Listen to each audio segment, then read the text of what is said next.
The conference room smelled faintly of polished wood and expensive coffee.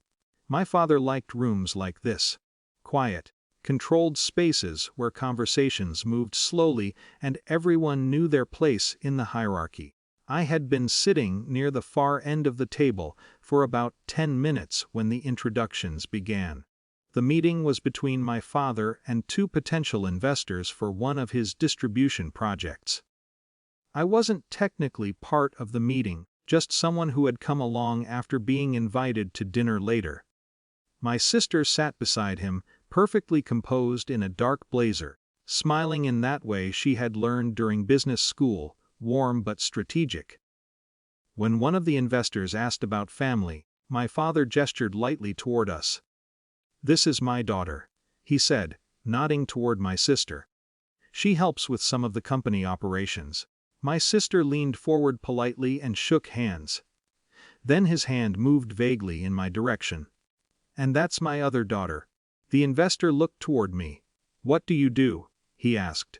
Before I could answer, my father spoke. "She's just a warehouse worker." The sentence landed in the room without much weight. Just another small piece of information. My sister smiled thinly. "Very hardworking," she added. "The way people do when they're softening something embarrassing." Across the table, the investors nodded politely. Their attention moved away from me almost immediately, back toward the documents spread across the table.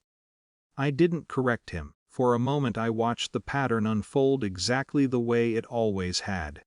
My father believed success followed a straight-line business school, management positions, partnerships with people who spoke the same language of quarterly growth and logistics.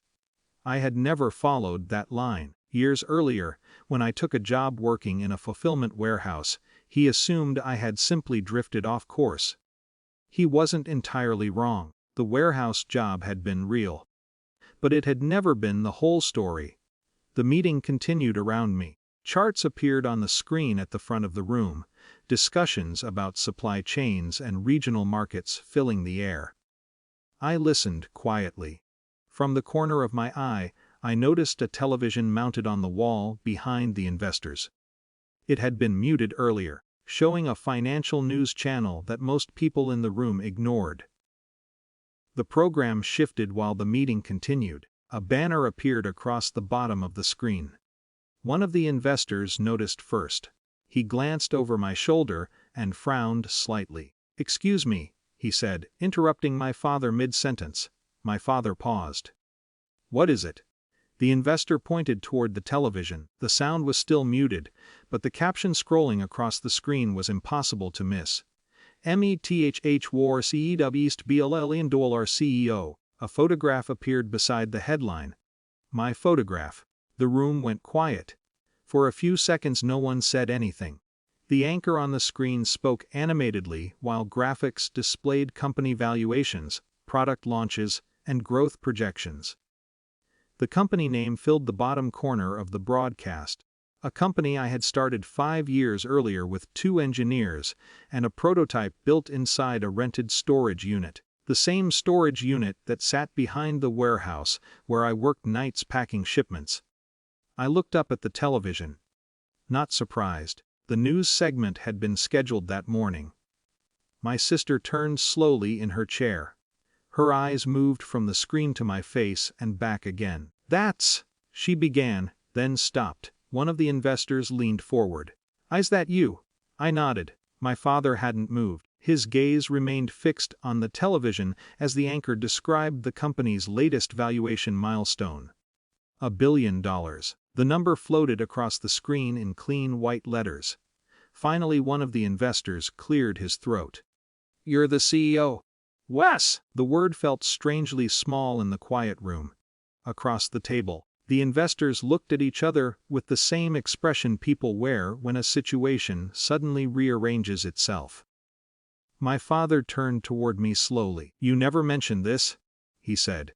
I shrugged slightly. "You never asked." The answer wasn't meant to sound sharp. It was simply true.